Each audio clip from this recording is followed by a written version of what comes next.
Доброе утро. You live in a beautiful city. Вы живете в прекрасном городе. So I've spent the last 2 hours in your city. Последние 2 часа я провела в вашем городе.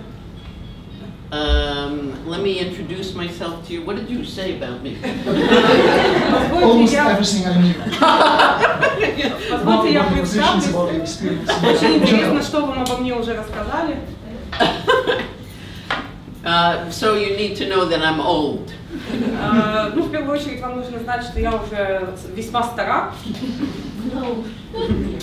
No, I don't act old, but I am chronologically old. Ну, с точки зрения хронологической, по крайней мере. So I always think when my biography is told to everyone, it really is my eulogy. Потому что когда я слышу, когда пересказывают мою биографию, это выглядит как просто какая-то как эпос произведение. So I'm very grateful. I'm very grateful to the U.S. Embassy who has brought me here. Thank you to Vera, who's in the back and who has made all these arrangements for me. And thank you to Eve, who went to the American Embassy and said, you should bring Elainehere. Я очень благодарна всем, благодаря кому я сегодня здесь. Это и посольство Соединенных Штатов Америки, и Вера, которая со мной ездила и помогала мне эту поездку организовать, и Игорь, который, собственно, пошел в посольство и, так сказать, дал знать, что я здесь нужна. В общем, спасибо большое всем, благодаря кому я сегодня здесь. I have been in Ukraine for 1 week. Я в Украине уже неделю. In that time, I have given a 2-day seminar, which people from Odessa have gone to. И last time. No, 2 days ago. 2 дня назад я читала семинар по музейному делу, на котором присутствовали в том числе и слушатели из Украины. Из Одессы, прошу прощения. And I have spoken to the municipality at the invitation of the new Ministry of Culture. Я также общалась с муниципалитетом по приглашению нового министра культуры. And I made this PowerPoint, which you may never see, for you. И тогда я сделала эту презентацию, которую, я надеюсь, мы сейчас все-таки увидим. The subject matter is museums in a time of crisis. Тема презентации «Музеи во времена кризиса».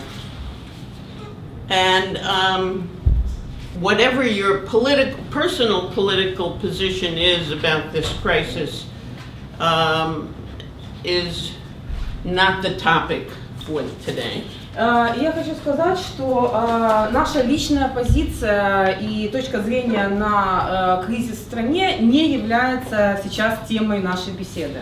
Rather, it's to explore the broadest definition of what museums can and do during crisis time. Наша цель сегодня скорее посмотреть более широким взглядом на роль музея и на то, что музеи могут сделать в эпоху кризиса. And I take the personal position that museums used to be about objects. Я лично считаю, что раньше музеи представляли из себя объекты, коллекции. And the definitions of museums had 5 things in it, and if I can remember that, that would be great. И определение музея включало в себя 5 основных составляющих. И хорошо, если я их сейчас смогу воспроизвести на память. To preserve, to educate, to research, сохранение наследия, образование, научные исследования, to present, презентация, демонстрация, and to collect. И коллекция. Сбор. But I take the position that for the last half century or 50 years, it really is an equation of objects and people. Но я придерживаюсь того взгляда, что за последние 50 лет музеи стали скорее таким, в музее уравнялись роли объектов, предметов и людей. And that this equation means equal attention to the people as to the objects. И это уравнение означает, что равное внимание должно уделяться как людям, так и предметам. And that the relationship to how people are invited or welcomed. И то, насколько люди, как людей приглашают в музей, то, насколько они себя чувствуют желанными в этом музее, has everything to do with how your museum will work. Это очень играет большую роль в успешной работе вашего музея. So I look at all the many ways in which welcome happens. И я в своей презентации рассматриваю все пути, все способы, каким мы привлекаем людей в музей. This is my email address. Вот это мой адрес электронной почты. This is my website. Это мой сайт. And the reason I give you that is because I answer my emails, so you are welcome to write to me. И я написала это на доске, потому что я действительно отвечаю на свои на письма электронные, поэтому я вас приглашаю мне писать. And my website has almost all my writing, and you are welcome to have it for free and to download it and to translate все it. мои письменные работы, печатные работы присутствуют на моем сайте, поэтому они там выложены абсолютно бесплатно, поэтому я вас приглашаю ознакомиться с ними, читать, писать свои отзывы и так далее. And to use it in any way that you want. И использовать любым другим способом, которым захотите. Also, you will see my grandchildren. Там также есть фотографии моих внуков. So it's spelled like my name, E-G-U-R-I-A-N @eghurian.com. eghurian@eghurian.com. С точки зрения правописания, точно так же, адрес пишется точно так же, как мое имя. So, which one do I push? That's all. I push this one? So, this is who I am. You should know that I'm a Jew. Это несколько фактов из моей биографии. Вы должны знать, что я еврейка. That I'm married, that I have grandchildren, as you Я know. замужем, у меня есть внуки. My parents were immigrants to the United States from Germany. Мои родители эмигрировали в Штаты из Германии. The Holocaust has a deep and important meaning to me. The Holocaust, the Shoah. И Холокост – это понятие, которое для нас имеет очень глубокое, важное значение. I lived through the Holocaust, but in the United States. Я тоже пережила Холокост, только в Соединенных Штатах. One of my grandparents was born in Lvov. Один из моих предков родился во Львове. We thought he was Polish. И мы думали, что он был поляком. So it turns out I am Ukrainian in part as well. А теперь выясняется, что я тоже частично украинка. This is what I believe, and so this is useful for you to hear. И здесь есть несколько пунктов, то есть мое кредо, то, что я верю. So go for it. What I believe. Музей – это публичное пространство для посторонних, для людей с улицы, которые встречаются и узнают that house evidence of human natural activity and history и знакомятся с этим домом. Мне нужно переводить, да? Нужно. Нужно, окей. Потому что у меня здесь такое создалось впечатление, что многие понимают. Вот. И знакомиться с этим домом, в котором хранятся свидетельства человеческой деятельности и деятельности природы и истории. Я верю в то, что музей имеет достаточно гибкое определение и что музеи могут делать все, что захочет директор и сотрудники музея. Я уверена, твердо уверена в том, что музеи являются частью гражданского пейзажа, так сказать, и как таковые имеют моральную ответственность помогать гражданам строить мир в укреплении мира, если они захотят. Я всегда с удовольствием экспериментирую, создавая методы, которые помогают в работе музея. So I have a very expansive view of what happens under museums. То есть вы видите, что у меня очень такой обширный взгляд на то, что может происходить в музеях. And I think they are more important to the society than just their collections. И я верю в то, что музеи гораздо играют более важную роль в обществе, чем просто коллекции, которые хранятся в музеях. And the way in which we make it possible for strangers to see each other peacefully adds to the city's peacefulness. И то, каким образом мы приглашаем людей в музей и устраиваем так, что люди с улицы могут встречаться друг с другом в мире, играет очень важную роль в мирной обстановке для всего города, для всего общества. Because they are part of the civic fabric of a city.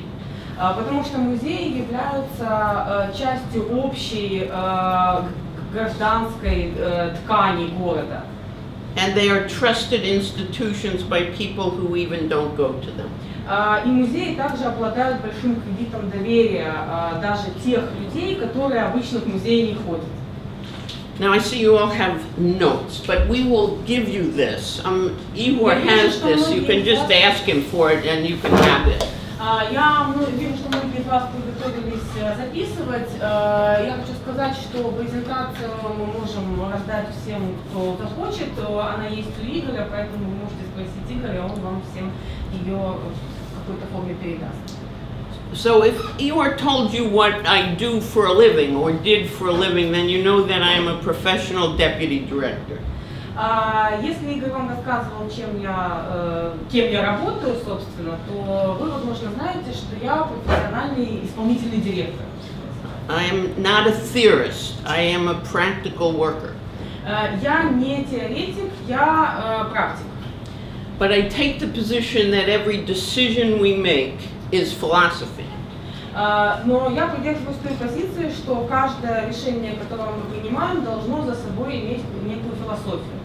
So the notion of welcome starts at the front door. И понятие гостеприимства, предприятия, оно должно встречать гостя у дверей музея. And how we attract and welcome people into museums who don't use museums is a particular interest of mine.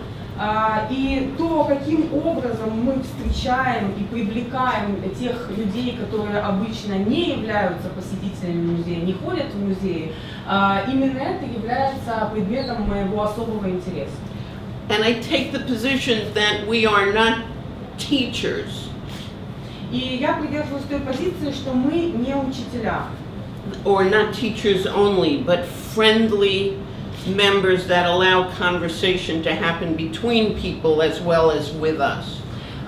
И, по крайней мере, мы не только учителя, я скорее придерживаюсь мнения, что мы дружелюбно настроенные участники того же сообщества, которые дают возможность нашим посетителям общаться между собой в том числе, а не только с нами.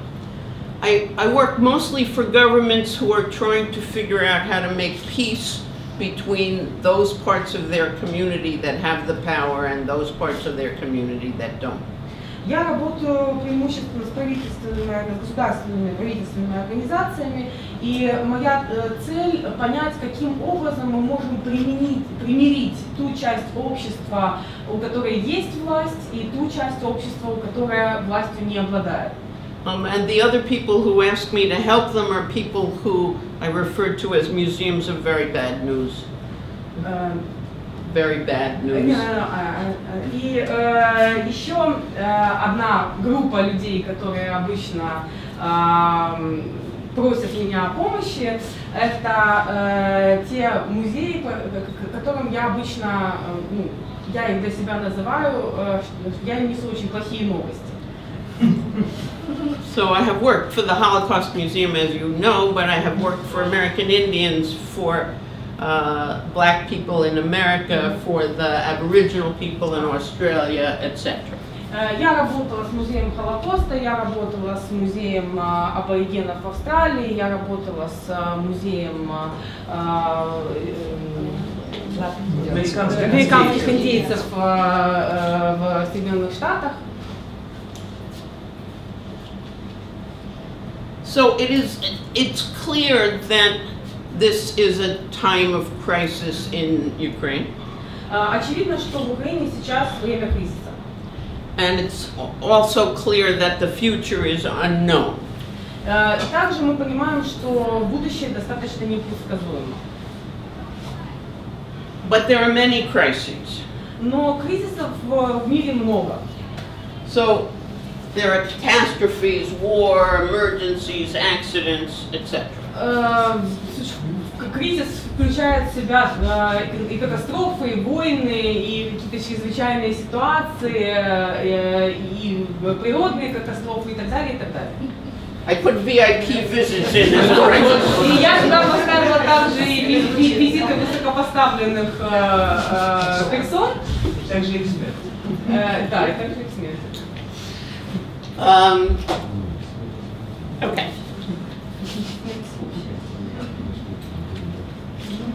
So here is a picture of Igor. Да, вот тут видели на фотографии Игоря. You should know that's a picture that appeared in the New York Times. И эта фотография была опубликована в New York Times. The article about saving the artifacts from Maidan appeared in the New York Times. В New York Times была опубликована статья о художниках, которые сохраняют артефакты с Майдана. On April 29th. 29 апреля была опубликована эта статья. And on May 19th in Forbes. Также в Forbes 19 мая. There appeared an article on this art exhibition about the Maidan. Была опубликована статья, посвященная выставке, арт-выставке о Майдане. In the Pinchuk Art Center. В Пинчук арт-центре. So in America, we have these articles to tell us of the very brave things that are happening in Ukraine museums. То есть вы видите, что и в Америке были статьи, посвященные тем смелым людям, артистам, художникам в Украине, которые проявили мужество в сохранении культурного наследия. And yesterday, before I came here, I went to the art museum in Kyiv that had the photographs from the Frenchman National Art Museum. И вчера, прежде чем приехать сюда, я посетила художественный музей в Киеве, где я видела фотографии французов. And it had all the stuff from Yanukovych's house. С выставки, посвященной объектам из Межигорья, с объектами из Межигорья. And the museum had many people in it. И в музее было очень много людей. So obviously Ukraine has used its museums, and you have done this in a time of crisis. То есть очевидно, что в Украине музеи в период кризиса используются, функционируют, и вы тоже используете музейное пространство в период кризиса. So I will go back to my country and say, your museum community is the fastest responders to this crisis that I have ever seen. Отталкиваясь от опыта своей, вернувшись в Америку, я могу там сказать, что ваше сообщество музейное наиболее быстро реагирует на те вызовы, которые рождает кризис. То есть вот из того, что я видела. I usually give a lecture like this to tell museums they can respond. Обычно на подобных лекциях я рассказываю музейщикам о том, как можно реагировать на кризис. So I was in London and Great Britain when Princess Diana died. Я была в Лондоне, когда умерла принцесса Дайана. And none of the museums responded. И я не видела реакции от музеев в Лондоне на это событие. So all the churches responded. Была реакция со стороны церквей. And all the memorials were on the street. И все памятники, все какие-то памятные вот мероприятия и действия были на улицах. But the museums thought, we will wait and look at it from a long historical perspective. А музеи заняли позицию, мы подождем и рассмотрим это все в более такой длительной исторической перспективе. Not so here in Ukraine. В Украине не так. So, perhaps my usefulness for you is to at least lay out the possible responses that can happen in a kind of more academic way. Поэтому я полагаю, что я могу быть вам полезна сейчас тем, что я рассмотрю все варианты реакции на кризис со стороны музея в таком более академическом контексте. And tell you illustrations from other countries so you know you're not alone in using museums this way. И смогу поделиться с вами примерами, иллюстрациями из опыта других стран, чтобы вы понимали, что вы не одиноки в такой ситуации. And to have a philosophic point of view, which I have, which I believe that museums have a moral responsibility to make at least the conversation possible for citizens. Отталкиваясь от той философии, носителем которой я являюсь, то есть я верю в то, что музеи как минимум имеют моральное обязательство перед обществом организовать или инициировать мирную дискуссию в обществе. You can read that. И предполагаю, что все гражданские институции, включая музеи, могут, если захотят, играть роль в текущих событиях, и эта роль может быть полезной, создавать преемственность, мир и объединять людей. Также музеи могут занимать противоположную позицию и добавлять, являться причиной еще большей нестабильности, если они решат занять такую позицию. И бездействие тоже является разновидностью тактической позиции. So if you don't believe this, then the rest of this speech will be of no interest to you. Если вы в эту философию не верите, то дальнейшее продолжение моей лекции, оно будет иметь мало ценности. So in researching this for this speech, I came upon this this is a very young person's master's thesis written in 2004 to try and figure out what museums did in the United States about September 11th. Когда я делала исследование по теме, я натолкнулась на магистерскую диссертацию. Это автор ее достаточно молодой человек. Эта магистерская диссертация посвящена тому роли музеев в трагедии 11 сентября в Америке. And it is online and for free. Эта работа выложена в интернете бесплатно. And very useful if you need to bring to your director examples or to your board examples of other museums that have done things. И в ней содержится очень ценная информация, это очень полезная работа, особенно когда требуется доказать, допустим, вашему директору то, что другие музеи это уже делали, другие музеи уже реагировали на большие национальные трагедии. And her thesis, quite like mine, is that. И ее основной тезис, он достаточно созвучен с моей внутренней философией и заключается в следующем.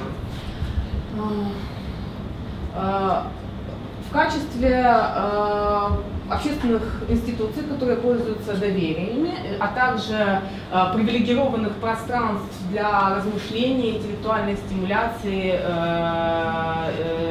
спора, дебатов и собраний сообщества, музеи обладают огромной властью формировать историю, национальную память и общественное мнение.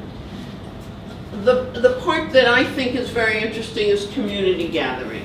И для меня большой интерес представляет такая роль музея, как место, где собирается сообщество. Because the other part you can wait 30 years for. Потому что касается там, других каких-то ролей музея, можно 30 лет прождать. I won't force your translator to read all of this. Thank you. Я не буду заставлять переводить вот эту цитату. It says a similar thing. What is interesting is Lonnie Bunch. В общем-то, мысль, которая в этой цитате изложена, она примерно о том же, о чем и предыдущая. Интересное имя автора Лони Банч. He is the founding director of the National Museum of African American History. Директор-основатель Национального музея афроамериканской истории. It's not open yet. It will be part of the Smithsonian. Он еще не открыт.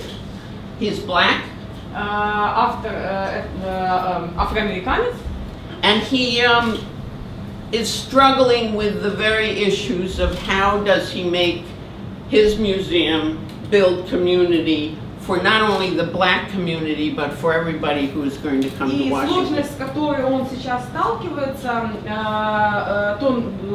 каким образом сделать этот музей местом встречи не только черного сообщества, афроамериканского, а также сделать это местом для других сообществ тоже. This is a museum I also am a consultant for. И я работаю консультантом для этого музея в том числе. I was the first person who was the head of this project. Я была первым человеком во главе этого проекта. And I would start every meeting with, it's probably no surprise to you that I'm not black. И я каждый раз, когда у нас было какое-то собрание, я начинала свою речь со слов, наверное, вам удивительно, что я не черная. But the point is, how is it that we both make our own people comfortable and welcome, and how do we make this a more peaceable world? Но основная мысль, основная идея, которая объединяет вот всех этих людей, всех этих авторов, каким образом мы привлекаем людей, каким образом мы не заставляем, а помогаем людям чувствовать себя в музее более комфортно и делаем музей более таким мирным местом. In 1998, in the United States, these two historians в 1999-1998 году два американских историка, Рой Розенцвайг и Дэвид Теллен, did interviews to try and figure out what the most trusted vehicle of historic information was in my country. Провели серию интервью с целью узнать наиболее заслуживающий доверия или наиболее пользующийся доверием канал передачи информации, исторической информации. And it turned out that museums were trusted more than relatives, universities, books and television. И выяснилось, что музеи пользуются у людей большим доверием в этом смысле, чем родственники, университеты, книги и телевизор. So as an institution itself, you have a very great responsibility for being this trustworthy institution. Таким образом, как организация, как институция, музей, на музей возложена огромная ответственность передачи достоверной информации. And that doesn't mean as teacher only. И мы в данном случае не имеем в виду музей как в роли учителя. Because museums have used this as an abuse to say we own the information and it has to be accurate and we have to wait a long time, but this didn't mean that only. Потому что, да, в музее очень часто есть такая позиция, что мы музей, мы должны подождать, чтобы информация выкристаллизовалась и посмотреть на это все с какой-то более долгосрочной перспективы, но все-таки речь идет не только об этом. It meant also that because we are a trustworthy organization about the patrimony of everyone, the whole organization and its assets, its building and its staff are also trustworthy.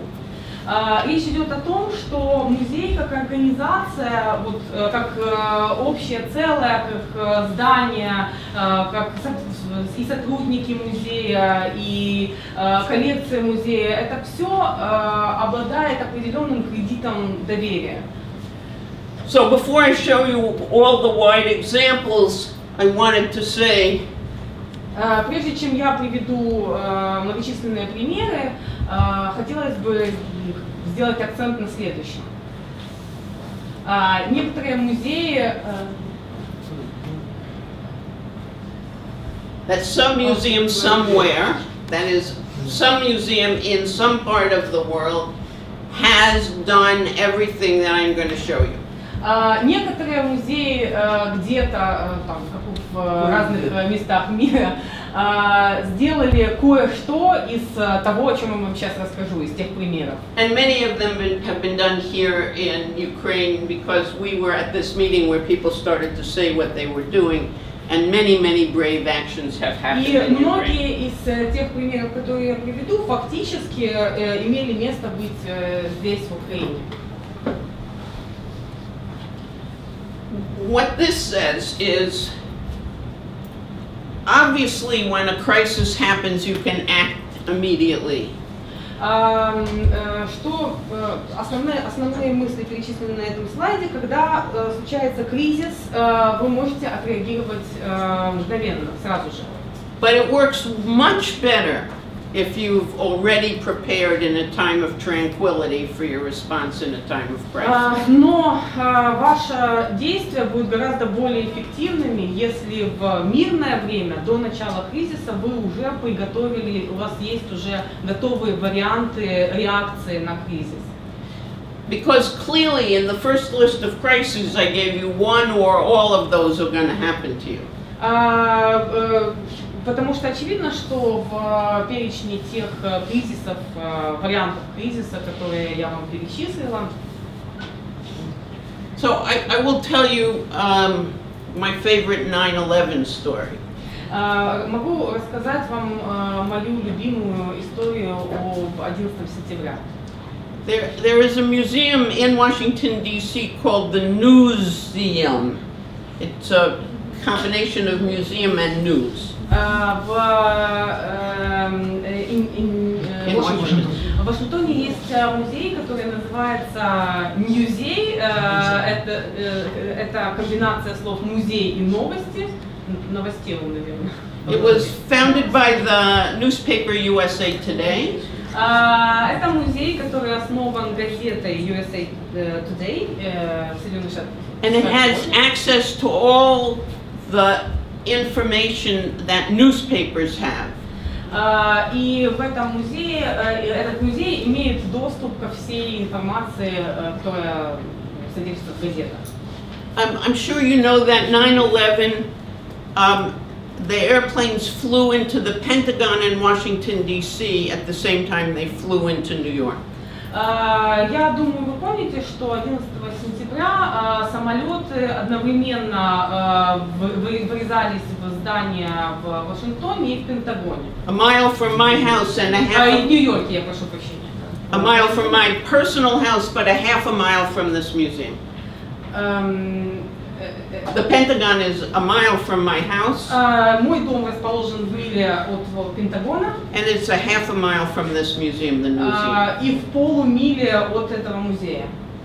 Everything in Washington was in crisis, and the airplane stopped. И в Вашингтоне тогда был такой абсолютный кризис, остановился аэропорт. Nobody could leave the city. Из города никто не мог выехать. So what happened at the museum? Что случилось с музеем? The museum people of the museum rushed out and went home to their family to keep their family safe. Сотрудники музея, естественно, покинули музей и побежали домой, чтобы удостовериться в том, что с их семьями все в порядке. The newspaper part of the museum stayed. Газетная часть музея осталась. On the morning of 9/12, и утром 12 числа the museum opened at 9 o'clock in the morning. Музей открылся, как обычно, в 9 часов утра. The museum people came to work. Сотрудники музея пришли на работу. To find an exhibit about 9/11. И обнаружили выставку, посвященную 11 сентября. Unfinished.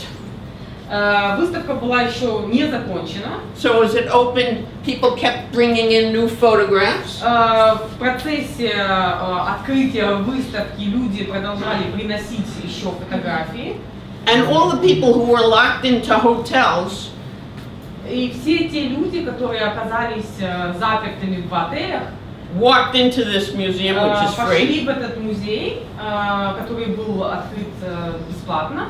because they had each other then to talk to, Потому что там они могли встретить других людей и могли с кем-то поговорить. and they had the latest news. И там они могли получить самые свежие новости относительно того, что происходит в городе, в стране. The exhibition changed all day long. И экспозиция обновлялась целый день.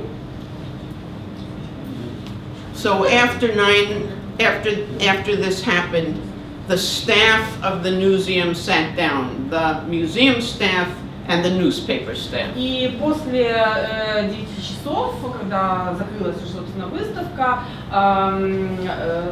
персонал, сотрудники и музея, и газеты сели And they made a plan. за стол и составили план. And then I think the next crisis was that a spaceship blew up. И следующим кризисом, который переживала страна, был кризис, когда космический корабль взорвался. And the museum people stayed and the newspaper people stayed. И вот тогда на работе остались как сотрудники музея, так и сотрудники газет. And the museum had a new philosophy about its response to crisis. Таким образом, они выработали новую философию относительно того, как они реагируют на кризис.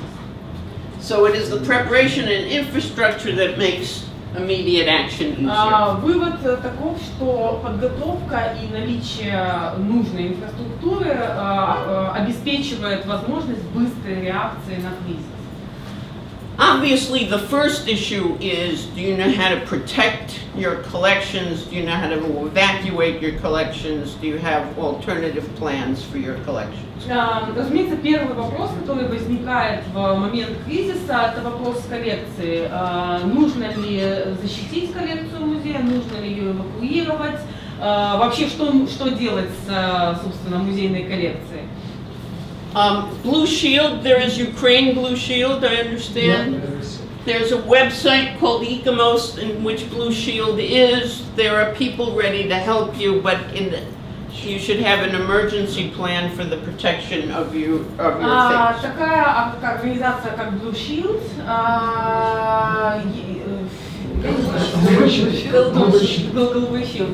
Голубой щит, они, вот у них есть, во-первых, есть их представители в Украине, есть веб-сайт, на котором они рассказывают, каким образом нужно реагировать в такой ситуации. There are people ready to help you. Там есть волонтеры, люди, которые готовы помогать. Obviously, it works better if you plan it not under crisis conditions. И, разумеется, гораздо эффективнее, если такие меры планировать не в ситуации кризиса, а заранее. But there are many heroic stories in Ukraine of people protecting their collections under real threat. Но, разумеется, в Украине есть большое количество историй героизма, проявленного людьми, которые защищали музейные коллекции, сохраняли их. Museums have buildings, and the building itself is an asset. У любого музея есть здание, и здание само по себе это некий актив. So in Kyiv, some of the museums next to Euromaidan stayed open late, gave access to toilets, served tea. Некоторые музеи в Киеве, расположенные непосредственно прилегающие к Евромайдану, оставались открытыми допоздна, давали доступ в туалеты, обеспечивали протестующих чаем. But there are obvious other things you can do with your building. Ну, разумеется, с музейным зданием может выполнять и другие функции. So there are examples of people who have offered their building to other institutions whose building is damaged. Есть примеры того, как сотрудники музея давали у себя приют сотрудникам других организаций, чьи здания пострадали. Both as storage, but also as avenues to deliver their programs, even though their program is different than yours. Для хранения какого-то имущества, либо просто как площадку для выступлений, для возможности донести свои новости, идеи. There's a wonderful picture in North Dakota where the museum, because it was high up, is the only institution in I think Bismarck, North Dakota, that was saved from a flood. Есть очень драматическая фотография из Северной Дакоты, когда в городке случилось наводнение, и музей, поскольку он был расположен на холме выше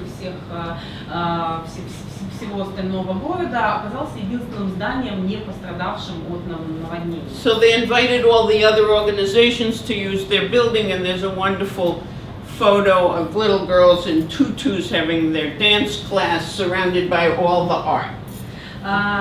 И они тогда пригласили другие организации, чтобы те занимались своей обычной деятельностью в здании музея. Есть очень милые фотографии девочек, которые танцевальный класс, девочки танцуют на фоне музейных экспонатов. And they did that for half a year. И здание они предоставляли другим в течение полугода. There are, and I had a conversation with the Museum of the Great Patriotic War. У меня был разговор с сотрудниками Музея Великой Отечественной войны, in which what I'm about to say and politics is a very fine line. И то, о чем я сейчас буду рассказывать, оно очень близко граничит с политикой. But there are places where, when somebody dies who was much beloved in the whole city, the mourning process is moved into the museum. Ну, часто бывают такие ситуации, что когда умирает какая-то известная личность и ожидается, что очень много людей придут попрощаться с этим человеком, то церемония прощания переносится в музей. On the other hand, politicians wish to take over our very great responsibility so it can wash over them, and there we have more difficulty. И в таких ситуациях обычно возникают политики, которые хотят перекинуть одеяло на себя и взять на себя ту большую и очень важную часть ответственности, и тут музею приходится очень соблюдать этот тонкий баланс. So that is a part of conversation where you decide which is the right way and which isn't. Тут очень важно оговорить с самого начала, как это все будет происходить и что правильно и что неправильно. So there are museums under 9/11, for example, that stayed open way later. Например, в 11 сентября в Америке многие музеи предпочли продлить время работы. That became for free, that usually charge. Отменить плату за вход, и те музеи, которые раньше были платными, работали бесплатно. So people could not only see each other, but come to beautiful spaces when all around them was awful. И таким образом люди могли не только прийти в музей и пообщаться друг с другом, а также прийти в музей и побыть в красивом, чистом месте, когда вокруг кошмар, руины и очень страшно. There are museums that offer social service. Есть также музеи, которые предлагают социальные услуги, социальные сервисы. So when 9/11 happened in New York and 3,000 people died, в Нью-Йорке 11 сентября, когда погибло 3000 людей, and I didn't know this at the time, New Jersey is directly across the water from New York. Нью-Джерси находится прямо вот напротив, если через по воде, через речку, да. And one of the escape routes was water taxi. И один из способов эвакуации было водное такси. 1/3 of the people who died in Twin Towers lived in New Jersey. Примерно треть тех людей, которые погибли в башнях-близнецах, жили в Нью-Джерси. And directly opposite the World Trade Center was the Liberty Science Center. И прямо напротив Всемирного торгового центра располагалось здание Liberty Science Center, научный центр Liberty. So the staff of the Liberty Science Center stood outside and watched people die from the Twin Towers. И люди, которые работали в Liberty Science Center, они выходили, видели, как умирают люди в Всемирном торговом центре. And then the boats came of all the survivors and they landed around the Liberty Science Center. И когда пришли лодки, которые забирали тех, кто выжил, то эти лодки швартовались, лодки-кораблики швартовались как раз напротив Liberty Science Center. So what did he do? Что сделали сотрудники? His name is Emlyn Costa. You can read, he writes about what he did and what the staff did. The first thing he did was close the museum, and he closed the museum for, I believe, 4 weeks. Что сделали сотрудники этого центра, музея? Первым делом они закрыли музей на 4 недели. And he invited into the museum all the social service necessary for the survivors that had landed there, and everything happened inside the museum. Они пригласили внутрь все социальные службы, которые занимались помощью выжившим и пострадавшим в Всемирном торговом центре, и вся вот помощь, которая оказывалась, все, что происходило в плане помощи пострадавшим, происходило в Social Science Center. Just like people on Euromaidan tell me where the hospitals were set up in former institutions. Это очень похоже на то, как на Евромайдане госпитали организовывались прямо в зданиях тех организаций, которые были расположены непосредственно вблизи от них. But he also set up social service for his own staff. Но также они организовали социальные службы для своих сотрудников. Because he decided that his own staff needed help. Потому что они поняли, что и сотрудники самого этого музея также нуждаются в помощи. And then he invited the children of the people who did not survive. Затем они пригласили детей тех людей, которые погибли. and their families их семьи, to have a clubhouse for the next 2 weeks in which nobody else was there. И это, ну, как бы они предоставили им музей на 2 недели, и это было только для них, для членов семей погибших, никого другого не пускали. And they could then come to a place where they could see each other and talk to each other. Это был для них такое клубное место, как их личный клуб, куда они могли прийти, пообщаться с друг другом, и никто бы им не мешал. Да. Now, at the end of this, I will tell you a story of an American oligarch. В конце моей лекции расскажу вам историю об американском олигархе. So he had lost all his revenue for a month. Он потерял доход целого месяца. Because his place had been open, his staff was there, and he had no visitors. Потому что его организация была закрыта, и посетителей не было, и как бы дохода от них не было. This might happen in Ukraine, it might not. I never heard of it happening anywhere else. He went to an oligarch and he said, "This is how much money I lost." И директор этого музея пошел к олигарху и сказал: вот мы потеряли наш месячный доход, наш музей. And the oligarch made him whole, and he was not behind in his financial plan. And the oligarch what? It gave him the money. И олигарх покрыл все расходы, как бы все убытки музея за эти 4 недели, за этот месяц. Another area is that we have experts. Еще один как бы важный момент, то что в музее работают эксперты. And what we do with our experts and how fast we make them available is in our control.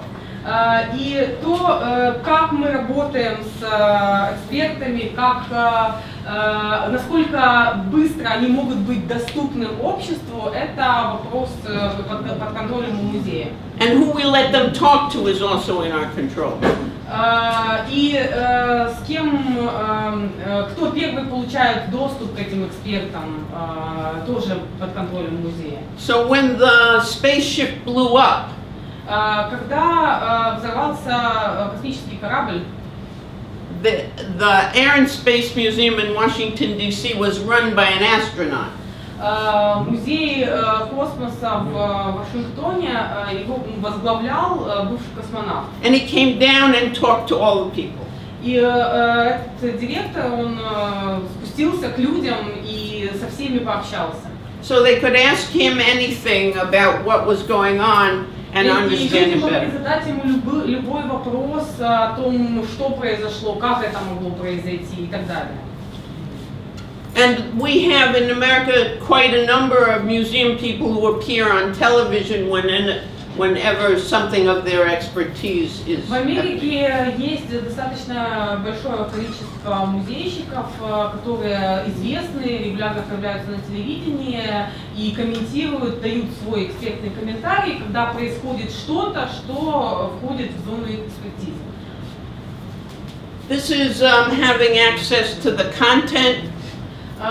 Также важный момент — доступ к, собственно, содержимому музея. So we know that people already in Kiev have made the content of Euromaidan available.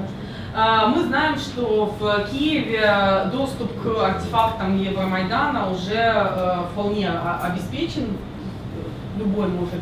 But the thing we haven't talked about is the easier one, which is to bring whatever is relevant of your collection to the forefront, to install it right away, even though it was way in the back.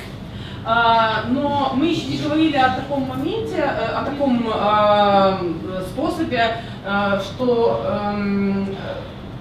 то, что наиболее вот в момент кризиса, то, что наиболее важно, то, что те экземпляры коллекции, которые относятся непосредственно к тому, что происходит, должны быть выставлены на всеобщее обозрение и должны, даже если они где-то хранились в хранилищах, должны быть наиболее видимыми. When Princess Diana died, there were many museums that had royal family material. Когда погибла принцесса Диана, в очень многих музеях хранились различные артефакты, материалы, относящиеся к королевской семье. They could have, if they wanted, move it to the front. И если бы они хотели, они могли бы сделать это центром экспозиции на какое-то время, выставить на всеобщее обозрение. So when Michael Jackson died, когда умер Майкл Джексон, I was in Australia. Я была в Австралии. The Australian National Museum had a jacket that Michael Jackson had worn on one of his tours when he had come to Australia. Австралийский национальный музей хранился пиджак Майкла Джексона, который он одевал, когда был на одной из гастролей в Австралии. They put it in the front with a condolence book. И они его выставили как бы вот на самое видное место и рядом положили книгу соболезнований. And before the place opened, the line was around the corner because people who cared about Michael Jackson now could see a real thing, could see each other, and could write their condolences. И еще до открытия музея выстроилась очередь там прямо до угла улицы, потому что все эти люди, которые были там шокированы известием о смерти Майкла Джексона, могли прийти в музей для того, чтобы, во-первых, увидеть вещь, реально принадлежавшую Майклу Джексону, или которую он, по крайней мере, одевал, во-вторых, пообщаться друг с другом, и в-третьих, оставить в этой книге свои соболезнования. And there were people who thought Michael Jackson was a pedophile. Да, были люди, которые там думали, что вот Майкл Джексон педофил. And they called the museum to tell the museum what a terrible thing this was. И они звонили в музей и возмущались, что вот музей неправильно поступил и как-то вот они ужасно это все сделали. So both these things will happen at the same time. И вот оба типа реакции, они вот происходят вот одновременно. And one of the things that the National Museum of Australia was not prepared for was this debate. И надо сказать, что Национальный музей Австралии был несколько не готов к такому вот виду противостояния. But they were prepared the next time. Но к следующему разу они уже подготовились. Not for Michael Jackson today. Майкл Джексон второй раз не умирал, но For something else that. One of the things, because secular people think these museums are so important, there's a certain reverence about the way they use it. It's like quasi-church. Еще очень важный момент, поскольку вот люди, ну просто люди, обычно имеют к музеям некий такой пиетет и такое достаточно возвышенное отношение. И музей в данном случае для них выступает в роли такой квази-церкви. So in New Jersey again, when after 9/11, the Newark Museum, which is the city opposite New York. И в Нью-Джерси тоже вот после событий 11 сентября Нью-Йорк музей. Newark. Да. Newark is a city. Нью-Йорк. Я просто никогда не была в Нью-Йорке. Это Нью-Йорк. Newark is opposite New York. Окей. Это два дня напротив. Окей. Нью-Йорк,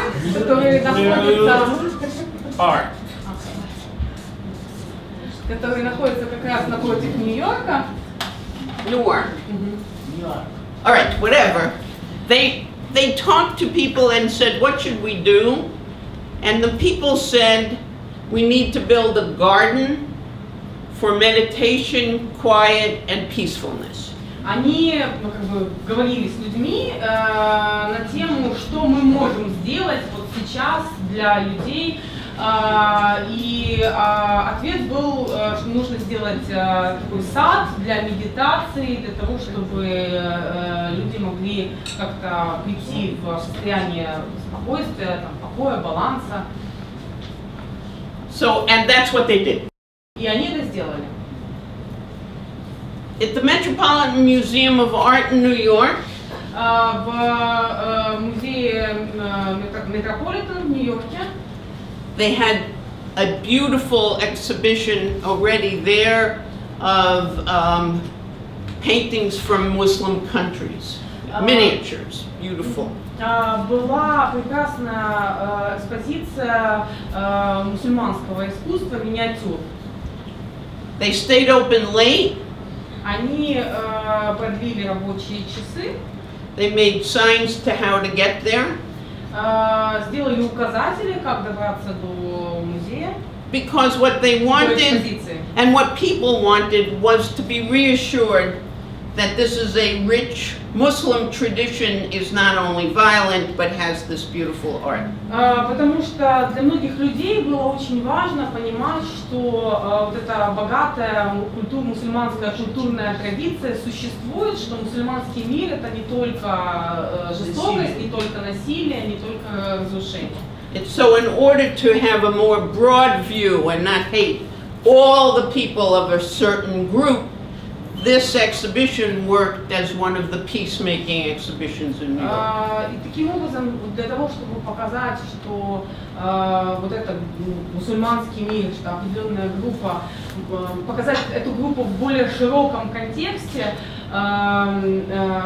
и это было тоже инструментом мира, инструментом мирного урегулирования ситуации. Obviously, to collect and document the event itself.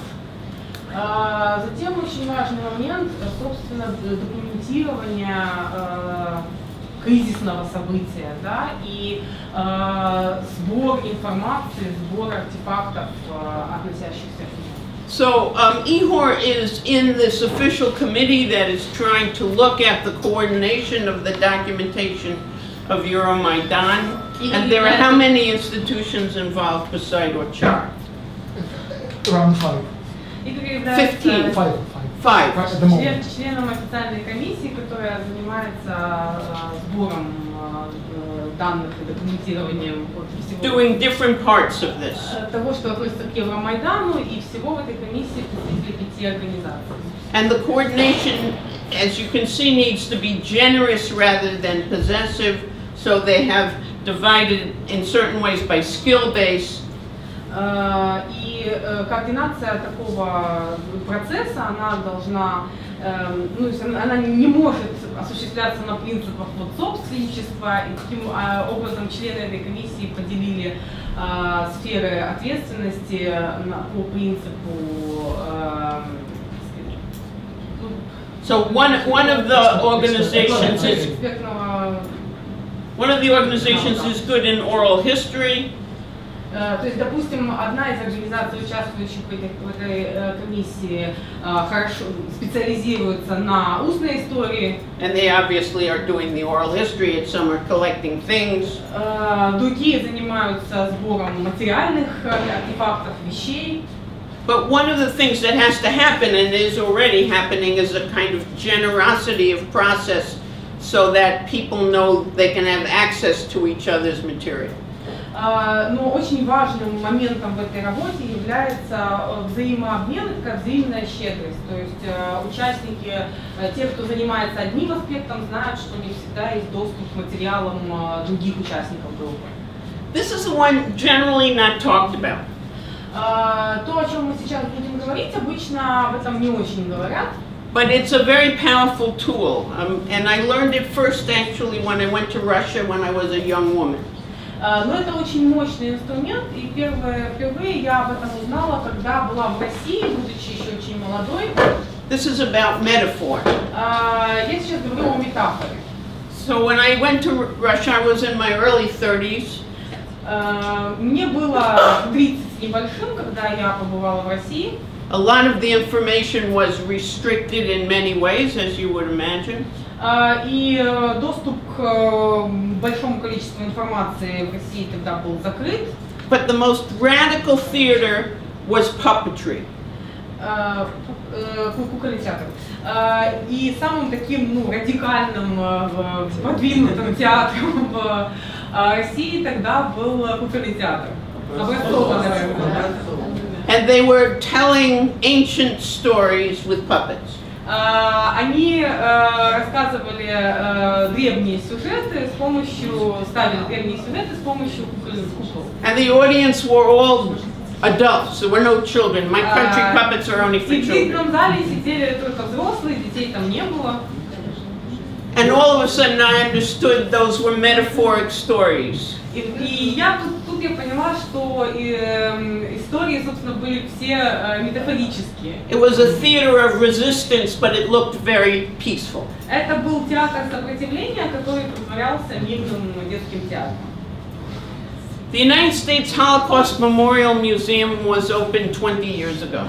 В Соединенных Штатах мемориальный музей Холокоста был открыт 20 лет назад. We had very great arguments with the director. As you know, I was the deputy director.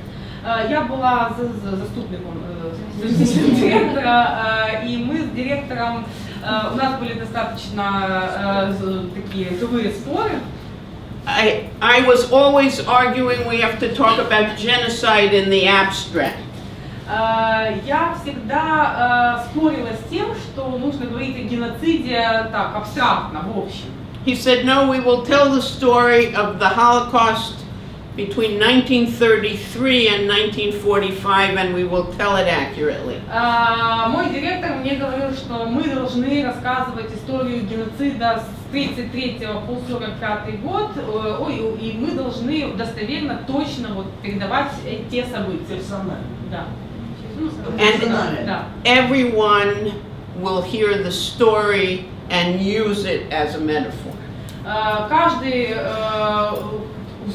кто услышит личную историю, сможет использовать ее в качестве метафоры. So if you go there today, И сегодня, если вы пойдете в этот музей, almost nobody in the audience has any direct relationship to World War II or the Holocaust. Практически никто из посетителей персонально не связан с событиями Второй мировой войны или с Холокостом.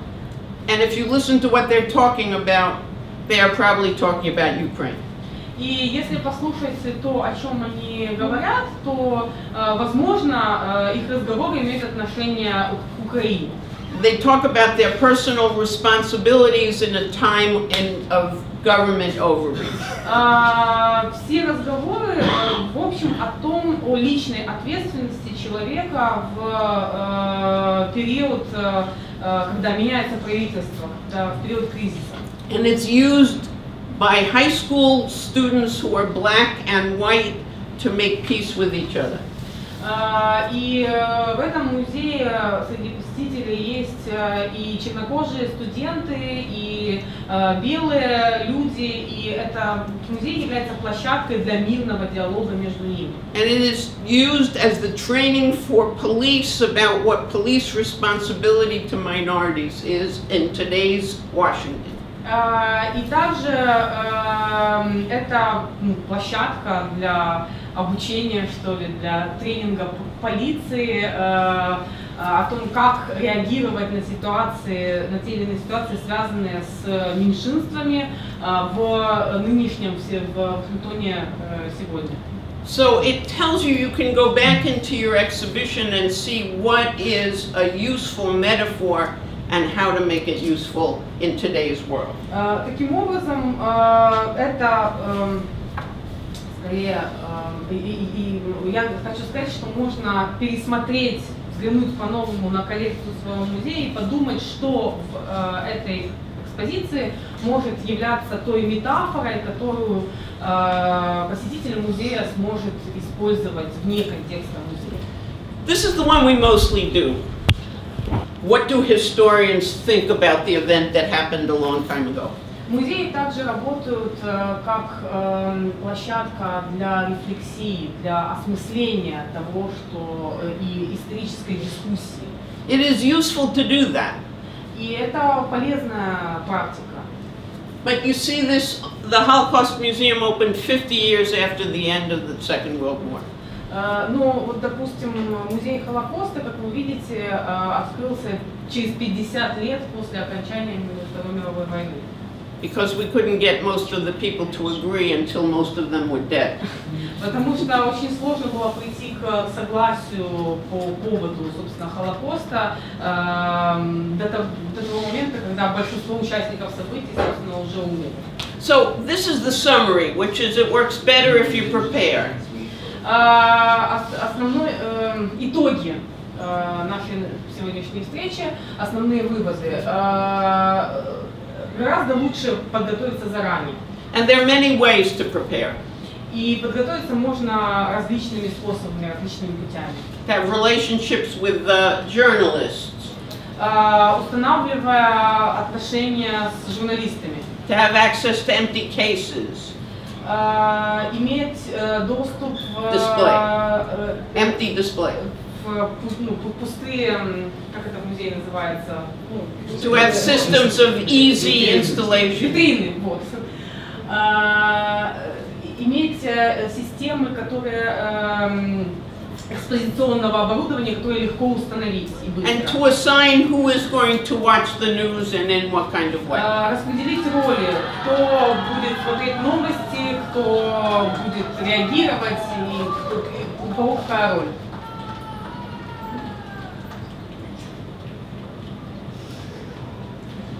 This is, there are many deeper things than you need to do. Do you have space to collect, and have you reserved some empty space? This is one of the issues that the Orchard Museum is now trying to figure out. All this stuff is coming in, but they don't have space.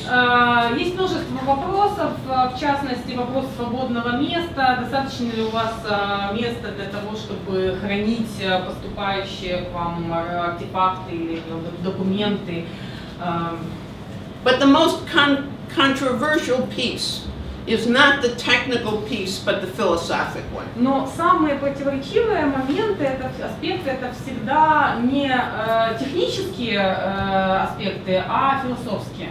And that is a conversation you need to have in advance by itself.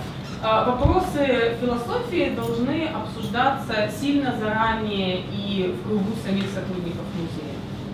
And that's not an easy conversation. Это, как правило, нелегкие дискуссии.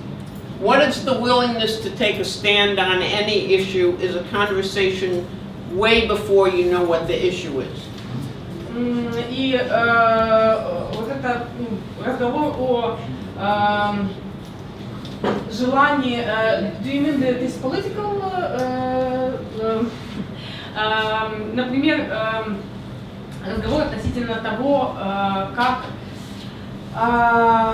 насколько музей может идти навстречу политикам, которые захотят использовать пространство музея в своих целях, как пространство, которое обладает уже определенным кредитом доверия от общества. Это очень сложный разговор. Even in the most basic way, what is your relationship to providing direct service to people in time of crisis?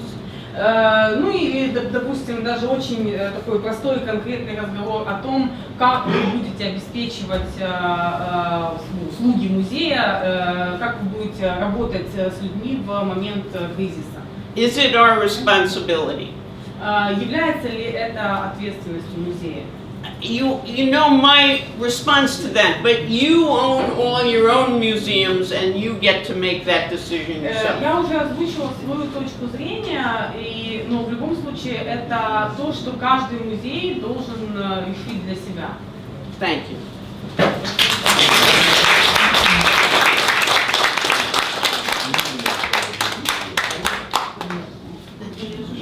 You can ask any questions you У want. нас есть еще время для вопросов.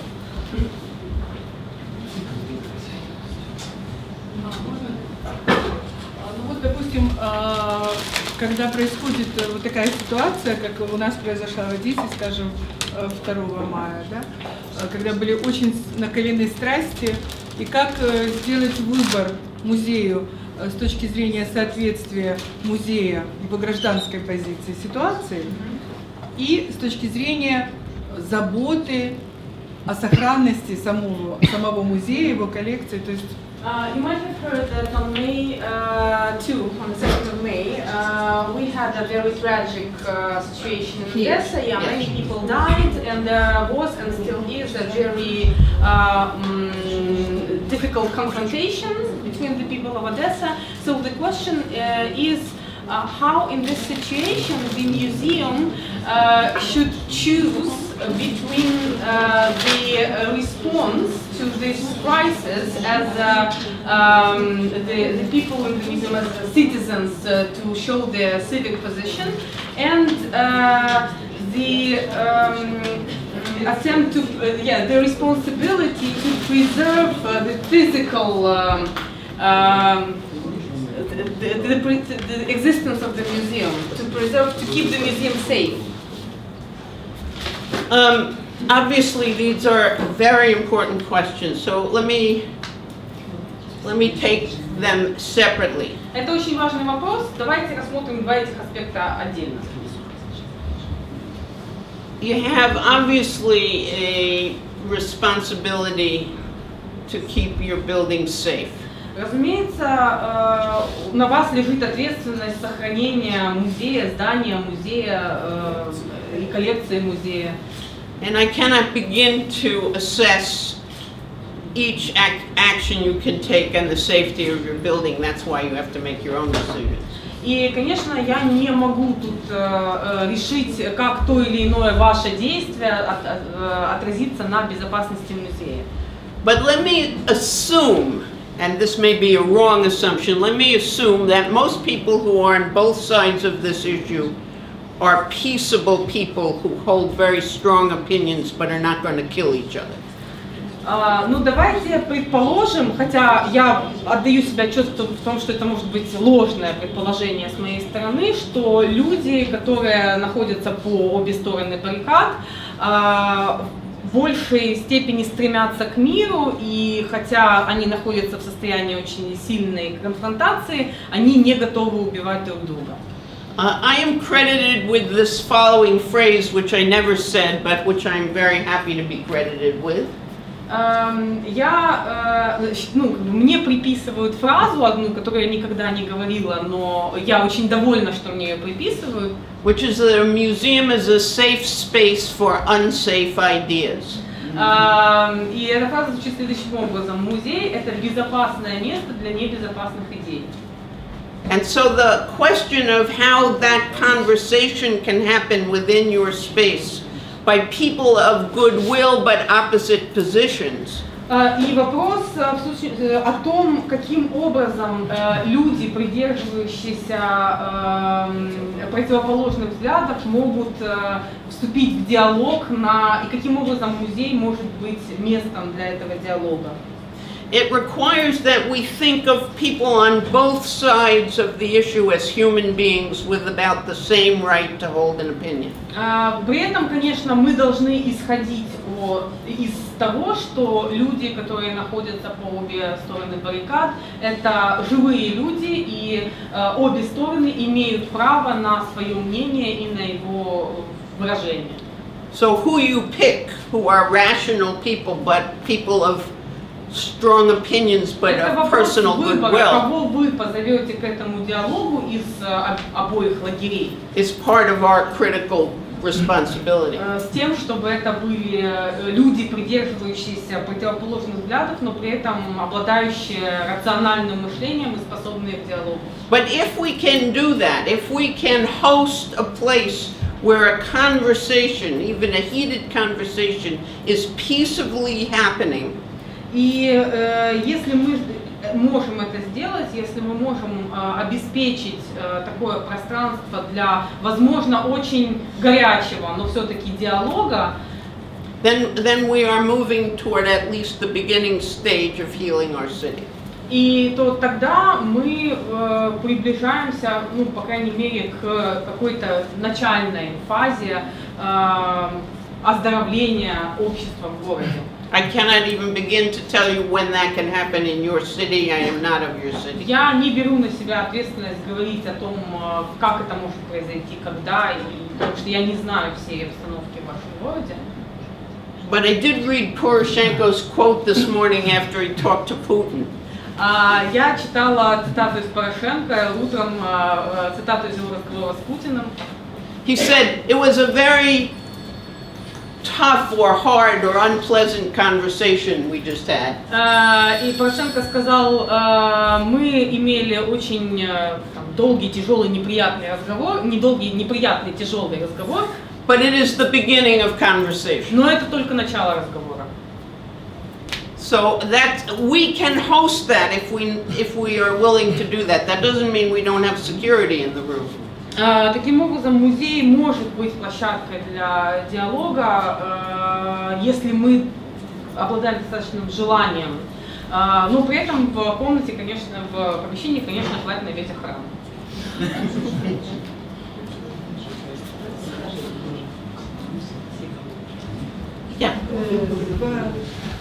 Инна Морошко, историко-краеведческий музей. В учебниках для средней школы европейских, как то в Германии, Испании, Португалии, вот коллега наша говорила, написано, что Вторую мировую войну выиграли Соединенные Штаты Америки. Я вижу в этом вопрос, люди почувствовали, когда стали защищать их. Отсюда такое видение. Переведите часть, а дальше вопрос. Okay. I have heard this is a colleague from the local history museum in Odessa. She has heard, her colleague has told her that in the European and American history books, they say that the Second World War was won by the Americans. В то время как мы знаем, что Вторую мировую войну выиграл Союз Советских Социалистических Республик. К тому моменту та страна. That the Second World War was won by the Soviet Union. Какую объединяющую метафору вы бы предложили для трансляции Which metaphor that would двух встречных ветров мышления? Bring this people with different views together, you would suggest in this. Вторую мировую войну выиграл Советский Союз. Без коалиции? The question is not. It seems like there's going to be a history dispute, but the question was about what we should do with the people who believe in what they believe, and not to discuss history. Я говорю, что, я правильно понимаю, что вопрос о том, как объединить людей, носителей взглядов, а не обсудить, кто выиграл войну. Да, я знаю, какая метафора, я хочу услышать вашу. Okay. And the lady says she knows the metaphor. She would like to hear yours, and maybe you should exchange. You would then exchange the. Well, first of all, I personally know that the United States did not win the war alone. Во-первых, лично я в курсе, что Соединенные Штаты не в одиночку выигрывали эту войну. So I hope we can be friends. Надеюсь, мы остаемся друзьями. But the Museum of the Great Patriotic War is a very interesting place. Но я была в Музее Великой Отечественной войны, и это очень интересное место. So they closed the place. It was built under a different regime, under the Soviet Union. Этот музей был построен при Советском Союзе, при другом режиме. And now they have reinstalled it 2 years ago. Он был закрыт, и была некая реконструкция, 2 года назад его... In order to begin to talk about Ukraine as a sovereign nation and their role. И цель реконструкции была показать роль Украины как суверенного государства и как суверенной нации, скорее, в этих событиях. Sovereign nation. That's I'm translating. So, one of the things you watch when you watch that is a museum changing its direction within the museum itself, which I find always very interesting.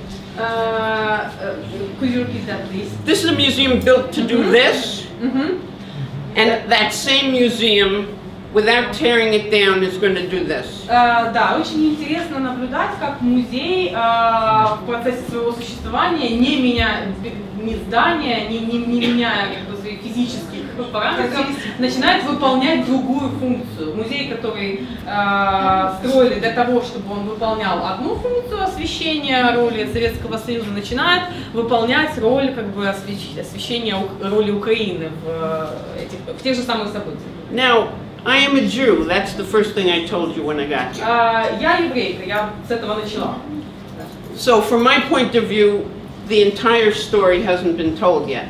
И лично я считаю, что полная картина событий до сих пор не была освещена. Because that very complicated part of the story is mostly missing.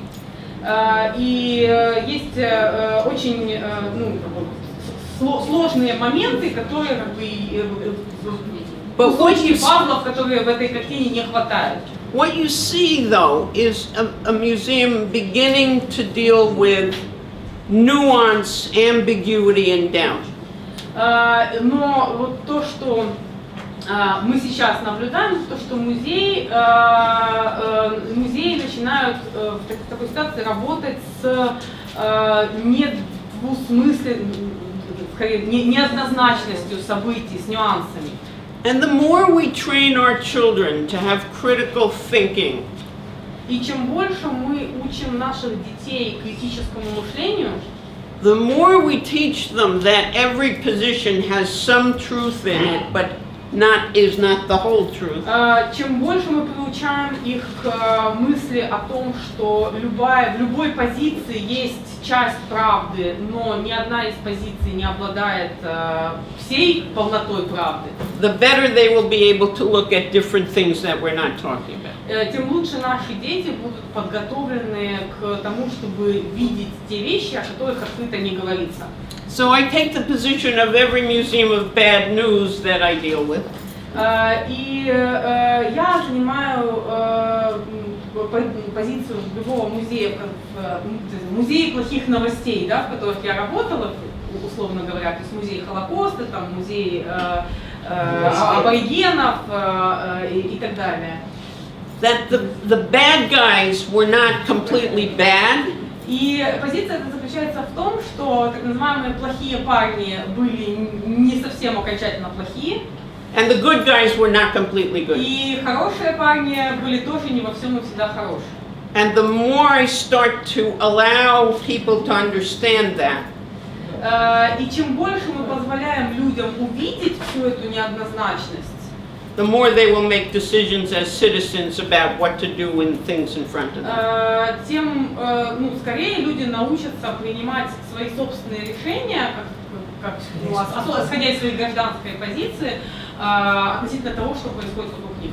So I use the phrase in my own head that every soldier had a mother. Для себя я пользуюсь такой фразой, метафорой, что у каждого солдата есть мать. And their mother loved them. И эта мать его любит. And it allows me to try and look at a way in which we can all occupy the land together and start to have, not forgiveness, because in certain ways there's no forgiveness, but we can start to have respect for the humanity of the other side. И этот тезис помогает мне, это для меня такая точка стартовая, из которой я начинаю размышлять о том, как мы можем жить на этой земле вместе и находить, я не могу сказать прощение, потому что в некоторых ситуациях о прощении речь не идет, но хотя бы понимание и терпимость. Because when we build a museum in which there are living bad guys, and it's from the point of view of the victims, the victims feel vindicated, but the bad guys never come to the museum and there is no dialogue. И если, допустим, мы создаем музей, посвященный определенным событиям, и мы создаем этот музей с точки зрения жертвы, чтобы, так сказать, ну, показать, насколько неправы были там плохие парни, которые притесняли жертв, то жертвы, ну, те, кто стоит на позиции жертвы, чувствуют себя отмщенными, то есть они чувствуют, что вот воздалось. Но при этом те, кто стоит на позициях, условно говоря, плохих парней, никогда в этот музей не придут. So I start, when I work with people, I start with who do you want to come to visit you? И когда я работаю с людьми, с музейщиками, первое, о чем я их спрашиваю, кого вы хотите видеть в качестве посетителей, кто вы хотите, чтобы к вам пришел. And if you only want the converted to come, the people who believe just what you Если они just said. хотят, чтобы к ним пришли те, кто уже и так с ними, те, кто и так уже придерживается их позиции. It's a much easier exhibition to build, but Разумеется, такую экспозицию построить гораздо проще. But don't delude yourself that everybody is coming, because they're not coming if all you're going to say is what terrible people they were. Но не обольщайтесь, что к вам приходят все. Все не приходят. Приходят только те, кто согласны с тем, что вот так, виноваты вот были вот эти. And that goes for my country as much as it for any other country. My country has made as many mistakes as any other country. И к моей стране это относится в полной мере, точно так же, как к всем остальным государствам, потому что мое государство сделало достаточно, наделало столько большое количество ошибок в своей истории. So I haven't read this book, but if we have a book which says America won the war all by itself, I apologize. Если действительно, я никогда этого не встречала, но если действительно в какой-то книге написано, что Америка сама выиграла войну, я приношу свои извинения. Я ще нагадаю, що цей проект відбувається завдяки Фонду Розвиток України, завдяки Посольству Сполучених Штатів України, завдяки музею Одеському муніципальному музею приватних колекцій Олександра Блещунова. Щиро дякуємо директору Світлані Івановні, Музею Івана Гончара, нашому партнерському проекту. Щиро дякуємо, що ви прийшли, і велика подяка організаторам і цьому інноваційному хабу, бо я думаю, що тут сама атмосфера, вона така креативна, вона надихає на те, щоб ми не просто пішли після сьогоднішньої зустрічі, щоб ми встановили якісь, можливо, надалі партнерські зв'язки, контакти, щоб ми проявляли інноваційність в себе на місцях, щоб ми творили, не просто виживали, а розвивали наші музеї, наші культурні майданчики для подальшого взаєморозуміння і розвитку нашої держави, наших родин, наших організацій. Ну і останні, напевно, аплодисменти. Пані Елейн Ґуріан. Did you thank him? You have to thank him as well. И пану Игорю тоже нужно сказать спасибо.